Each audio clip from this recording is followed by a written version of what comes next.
আসসালামু আলাইকুম। আজকে আমাদের বিষয় হচ্ছে হার্টের রোগীদের ক্ষেত্রে রমজানের খাদ্যাভ্যাস কী হবে।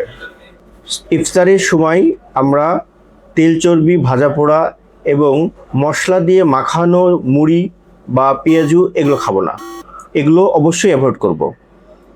খাবো কি ফলমূল খেতে পারি, সাথে ডিম, দুধ, চিড়া, দই এই জাতীয় খাবার আমরা খেতে পারি।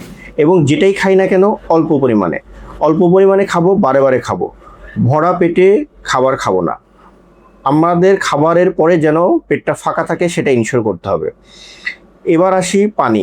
যাদের হার্ট অ্যাটাক হয়েছে অথবা হার্ট দুর্বল তাদের ক্ষেত্রে সাধারণত পানি 1 থেকে 1.5 লিটার পর্যন্ত খেতে হয়। সুতরাং সারা রাত্রে ইফতার থেকে সেহরি পর্যন্ত 1 থেকে 1.5 লিটার, এবং এর মধ্যে আপনার শরবতও কিন্তু ইনক্লুডেড।